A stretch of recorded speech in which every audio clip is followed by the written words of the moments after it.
Okay, today I'm going to teach you how to modify your headlight wiring harness on your 2015 Chrysler 200C so that you can add LED bulbs and not get any error messages and make sure they stay on. So this one has the regular halogen bulbs with projector housings. As you see, it's got the little LED strips onto the headlights that come on with the parking lights. Hopefully this will help a lot of you guys out there who want to add LED lights to your car, but you're having problems with the ballast resistors. You're having problems with the error lights on the dash. So that's the background. So we'll get into it now. First thing we're going to do is we're going to go ahead and pull this battery out because we're going to want to put our ballast resistor right here. So this is 210 mils to get the terminals off. The battery hold down bolt is also a 10 mil. Okay, so now with the battery out of the way, I went ahead and unplugged this from the headlight housing. It's just right underneath there. Let's see here. Just goes into that port right there. Okay. So the way you release this plug is you force this red clip back, then you can squeeze here on that section and pull the plug out. Okay. Here's the diagram I have drawn. The diagram is looking at the plug this way, okay? And that's how I have it drawn up here, okay? I don't know how Chrysler marks these pins, so don't use Chrysler's diagram with my pin numbers. But what I've done is I've labeled them 1 through 12. You can see the colors here. The ones that are X'd out, there's no wires in those at all. And then as you go down here, you'll see that pin number 1, as it faces you, okay, which is a white wire with a green stripe, okay, that's how it works. Pin 1 is the high beam shutter, because it is the projector housing, like I said. Pin 2 is a ground. The next one that's used is pin 6, which I labeled the low beam or bulb power, because really that bulb stays on all the time anytime the headlights are on. It's the same activation, it's the same bulb for the high and the low beams. 7's a ground, 8 is a positive feed for the LED strip and parking lights. 9's a ground, 11's a ground, and pin 12 is the one that activates the turn signals. So what we have to do now is we have to interrupt pin number 6. Pin number 6 is a white with blue wire. It's the only white with blue wire in the plug. We have to come over here. We're going to mount this ballast resistor just like this on this metal panel. I'm going to try and get a couple of really small screws into there, these little ears, okay, and hold it in place. I was going to use some double-sided tape. I'm worried it would melt the double-sided tape and then it would fall off, which I really don't want to do. So I'll get the smallest screws I can, attach this thing so it goes on the metal. By the time I do that, I'll have wires soldered to these and wires ran over to interrupt this white with blue wire. Okay, so I'll show you how we do that. I'll give you little tips. So on the passenger side, you'll just have to pull out this air box. Okay, so that's going to be this clamp here. Looks like an 8 mil. The screws around the filter are 8 mils. I don't remember right now how we take off the lower portion of that air box, but we'll get into that. So basically I'll show you the wiring part on this side because that's already taken apart, and I'll show you taking the air box out over here. Then you can just repeat the wiring part like we did over there.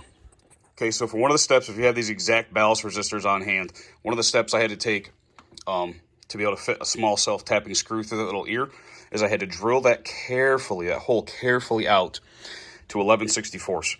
So now, okay, so to make this work properly, I then had to actually use a little cutting wheel to go ahead and cut this so it's a notch now instead of just a circle. Because the problem I was running into is when this is in that hole, it's so close to that resistor you can't even get a socket around it. So now, with that being a notch, now you can slide that screw a little bit away from the body of the resistor, but you still have plenty of space on those ears, okay, to clamp down. So I did that on both. So that's what I'd recommend at this point. Go ahead and drill yourself that 11/64 hole to start with so you know the screw will fit in there. Then either use a little cutoff wheel like I did, or maybe you got a hacksaw, whatever you have, and make that into an ear instead, like a mounting tab. And then we can get to the soldering part. Okay, so I got the wires soldered and heat shrunk onto this module. You may not even need to solder and heat shrink. You may be able to find these modules with the wires already attached. So now I'll show you how. I've got a smaller bit. So this bit is a 3/32, and I'm using 1/4-inch head self-tapping sheet metal screws. These are number 8 screws that I'm using. So I'm going to place this approximately where I want it to live. Okay, so I'm right about there. I'm going to start pre-drilling the holes I need. Just a little bit, just to mark them. Okay. Get the resistor out of the way. Got those marked. There's nothing behind these panels. There's no wiring or piping or anything. These are also stainless steel self-tapping screws that I'm using.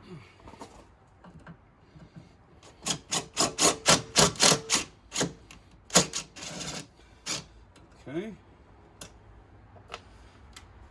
Like I said, these are self-tappers, and the only reason that I pre-drilled is a little more precision, so they can't walk.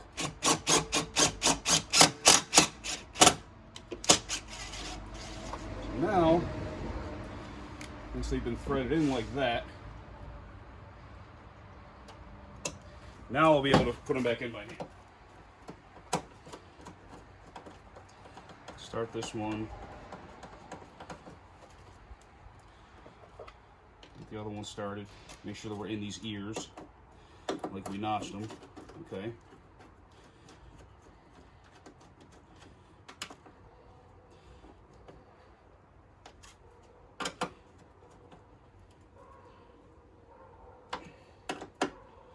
Okay, and that's where you can mount one of them. And so then, basically, you're just going to dress this wire gently downward. Okay, and I could actually probably put a screw tie right here, a screw zip tie, which I actually probably will take that back out and put a screw zip tie there to hold that there. Then as this next wire comes down, you'll have 2 wires coming down, and you'll be able to interface right into this headlight harness with the correct wire, which we determined is the white with blue stripe wire.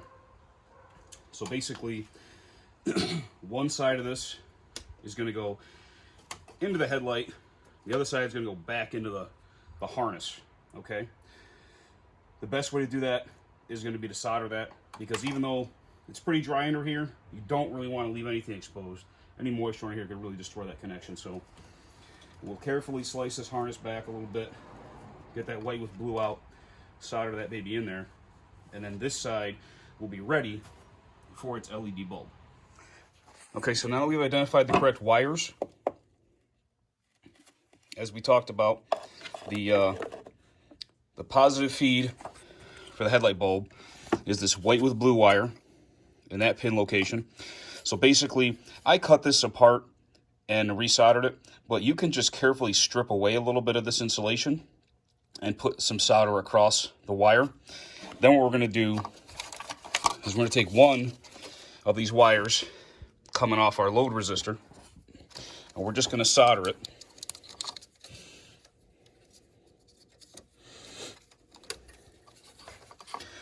Just going to solder it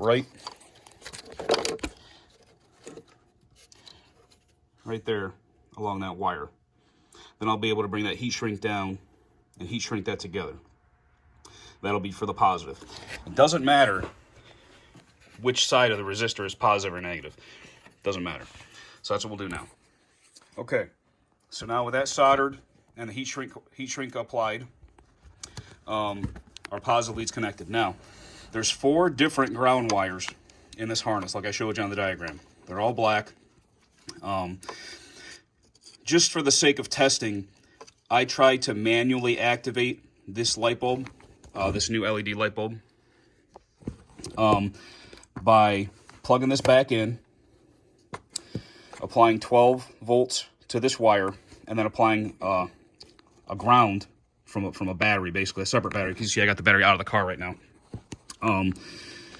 A ground on each of these wires individually. So every time I tested it that way, it didn't seem to matter which ground I used to light up this bulb. So what I think is, I think that even though they have 4 separate grounds going in to this headlight housing, I think these 4 grounds are tied together somewhere else, and they end up being the same exact wire, basically. which makes sense. But, you know, with some of these computers in the cars now, I wasn't sure if somehow the car monitored each of these wires individually. But right now, just from testing, it looks like I can use any of these wires I want. So I'm going to use this one, which is in the same row as that white with blue. It's just down a couple of pins. So I'm going to tie into that one with the other lead from this load resistor. And then what that's going to do is that's going to make the car believe that there's a regular light bulb attached across these two wires. And this load resistor draws enough current to simulate that. Because I'm not going to actually sever this wire, this black wire, the ground. I'm going to take the wire strippers. I'm going to pinch it just enough to break the insulation a little bit, and then pull the wire stripper down a little bit. Then I'm going to go down about an inch, maybe. Do the same thing. Pull the wire stripper the other way. And now that's starting to cut away a little bit of that insulation. So now I'll use a razor knife carefully between those two lines that I just made. Just along the wire. And now I can pick the insulation right off, just from that one isolated area.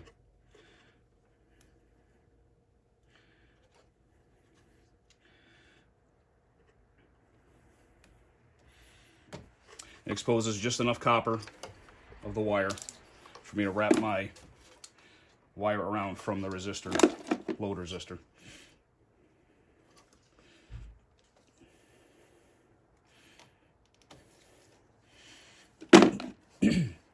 Then I'll bring the new wire parallel with the wire I'm going to tap into. And go ahead and twist it around the copper I just exposed. Twist it around a couple times. Try and keep it as low profile as I can. Try not to make that too much thicker. All right. And now with that in place, now I can solder that. And solder will flow through both wires now. You can use heat shrink butt connectors. You can use like T-tap splices, Scotch lock devices. I don't like any of those, really, if I can avoid them, especially under the hood or in an area like this where there's moisture and potential contamination. So now, after this cools a little bit, I'll wrap this with some black tape a couple of times, try and seal that up the best I can from the elements. Then I'll wrap the whole harness again, put heat shrink, not heat shrink, but I'll put some split loom tubing back over it, seal it up, and take care of it the best I can. Then I can plug it right back into the housing. So now, what we've got, like I said, is we've got that load resistor. One side of the load resistor is on the positive feed to the headlight. One is on a ground. And hopefully I'm right from my testing that it doesn't matter what ground I use, because I couldn't determine any difference in them through testing. So once you wire these up like this, you can use your LED headlights, no problem. You don't get any error codes anymore. Okay, passenger side now. To be able to get the room you need, you're going to release this 8mm clamp here. This one just kind of fell apart. There's a screw for it. And then you take 3 8mm head screws out of the air filter cover. You can pull this right out of your way. Okay. This next layer here, it's usually pushed in to these little rubber sockets here. You can just pull this whole thing up and out of your way. Okay, they'll just go. So now it exposes the same flat section of metal. We can clean this off, dress the wires down this way. Okay, so they're out of the way of the air filter. What we're gonna have to do that's different over here is we're gonna have to disconnect and pull these wires up because they're held down with a couple of plastic clips. And on this one, actually, I think I broke the red locking tab last time. So this can just unplug now, like that, okay? Let's take a look at our diagram, see what the wiring looks like. Some of these wire colors are different now, but we're gonna find out if the pinout is the same. I'm expecting the pinout's gonna be the same, but I'll just confirm that real quick and make sure. Okay, so on the passenger side, the headlight wire is still pin 6, but this time, instead of pin 6 being white with blue, pin 6 is now white with brown. There's 2 white with browns, one above and one below. But as you look at the plug here, just like my diagram, you still need pin 6. Okay, so we're going to do a similar procedure here on the passenger side, except this time we're going to use the white with tan wire for one side of the load resistor, and then we're going to use go ahead and use the black ground wire that's in the same row. That's the one I use on the other side. And hopefully, based on my testing, that should work like I think it will.